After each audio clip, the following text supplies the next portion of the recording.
Welcome back to WHI Reports. In the program today, we're talking about the innovative program here in the Miami Valley that helps local teachers get ready for the new school year and helps the students as well. Our guests today are Steve Rubenstein, the Executive Director of Crayons to Classrooms. Also Bonnie Smith, she's a board member here with the organization, and Julie Reif, she is a teacher here in the Miami Valley, the voice of experience in the classroom, who's going to tell us about how great the need is. When this program then makes these materials available, what really is in demand the most often for you, Julie? What are you looking for as a teacher? You go into this incredible facility and say, well, I can't have one of everything, but my priorities. Well, they give you a list. You can have 3 of some things, 10 of some things. They're very generous with the supplies. And being a special education teacher, most of our kids need a little bit of everything. Generally, what is in great demand are calculators and pencils and pens and paper or notebooks. Sometimes Crayons Classroom was very helpful with our school last year, where we did the science boards, because every one of our students participate in the science fair. And so, that costs money. Also, they're, expensive. And a lot of our parents don't have those resources. And a lot of the teachers have, gone through all their resources, because it happens around the holidays. And so Crayons Classroom stepped up and provided each student with a science fair board. And it was very exciting. That is good, a great boost for the kids. Now, Steve, where do you get those materials? It comes from various sources.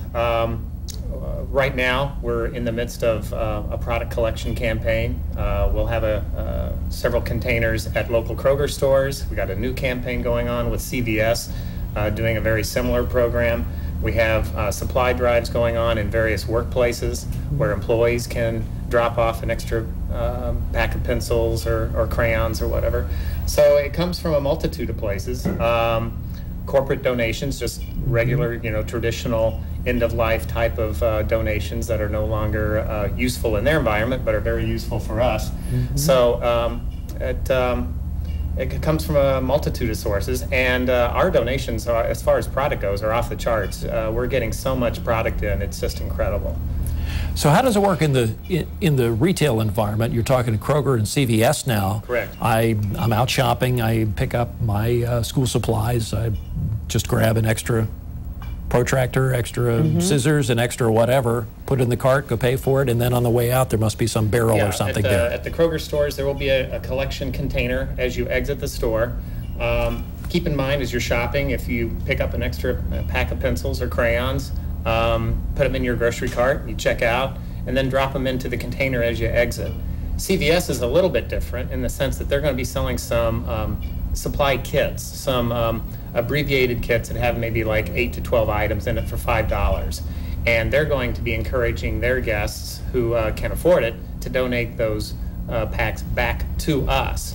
So they have donated the supplies, and hopefully that will be a great campaign for us this year. Bonnie, what would you tell shoppers who are out there thinking, okay, I saw this program and I know about Crayons to Classrooms because it is already wildly successful here. They're trying to decide, well, I do have a couple of extra dollars. Maybe I will make that donation. What do you tell them?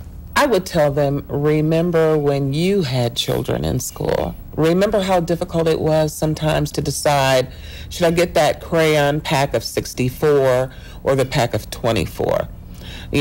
Sometimes just one item is all that's needed to make the difference in a child's life. And so I would encourage all individuals, when you shop, if everyone in Dayton picked up one item and dropped it in a barrel, it would make a huge difference for Crayons to Classrooms, as well as the children that we serve. I call Steve the magic man. Abracadabra. You show up, it's there. There's so much that happens behind the scenes to make it happen, and he has a way of being able to touch the corporate community as well as the retail community to get all of the things that Crayons to Classrooms needs in order to make the lives of teachers like Julie a very happy one. And so it's through the generous donations of parents who've been through it, grandparents who've been through it, and just individuals who know that there's a need. I want to call upon the expertise now, Julie. I'm going to start with you. For parents who are still in summertime mode, Their kids may be in summertime mode through the remainder of this month and into September. How do you get ready? At home, I describe it as kind of a launch. Think of the shuttle. There's a lot of preparation that takes place, a big build up to it, and then the big event for that first day of school. How far out should parents start talking about it, planning for it, and buying things? Well, you should buy it when things are on sale, but you know, school is never really over for any one of us, but especially for young students. They should still continue to read. They should still continue to work puzzles and do problems and discover and learn throughout the summer. And so they'll continually need tools. But parents, I always found that I find things in July that I'll need in October, November. And so I pick them up because they're cheaper, and then I keep them in my car until school comes back. But you just pick up tissues, you pick up paper towels, you pick up wipes, you pick up an extra pack of paper, pencils, or things like that. It's never too early. It also lets their children who are students, realize that learning does not stop in June and then magically begin again in August, September. Learning goes throughout, and so you're always in one way or the other preparing. But it's never too early to prepare your children to learn and to get excited about school and all the learning they're going to do, and providing them with tools is a burden off of their mind, because then they feel like they've got all they need necessary to be able to receive the information. Yeah, kids do worry about this. They may not admit it, but they are worried sometimes, Steve, that am I going to have because I know next year we're going to do this in math, or we're going to do that in a particular program, we're doing science, am I going to have the stuff I need? I can see this as a great advantage. Absolutely. And when that topic of conversation comes up, how do you coach parents when you talk about, okay, kids, next year you're going to 5th grade, you're going to need to do this, you're going to be approaching a new class or a new teacher, a new topic for the very first time. How do you handle that? Well, you know, parents are the very first teacher for every child.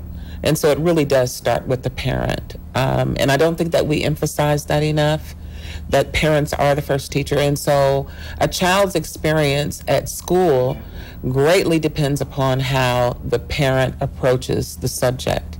And so everything that a child does at home should be looked as a learning experience. When you're helping to make cookies at the counter, when you're having to measure what's the difference between 1 cup and a 1/2 cup, that's a learning experience.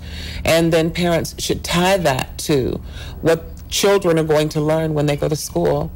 How many pieces of a pizza equate to half of the pizza? That's a learning tool. So parents are a very, very big part of the learning experience. And it's their responsibility to make the transition from what they do at home in the summer to what they're going to be doing when they go back to school in the fall. So yes, learning is year-round. It's a year-round event. And I know a lot of parents look forward to that magical day when they go back to school. Yes, they do. And you want to transcend that. You want to make sure that you're telling your kids, this is a good thing. It's a good thing. You have a great opportunity. But sometimes there's a little reluctance on the kids' part because they just don't want it. They've had too much fun. Other times they're bored and they just want to go on to the next thing. That's true. Anxiety and fear also. But the nice part about having new supplies from Crayons to Classroom, it also goes with the new fresh start. So you get you started on that. Right. And that's what is healthy attitude for many of our students are able to adopt when they don't have to worry about they start without, because they start with. And the teachers also feel like they've got a partner to help our students be successful to learn. All the partners are here, all the pieces are in place. Here we go. We're going to take a break right here, come back with more in just a minute. Stay with us on WHIO Reports.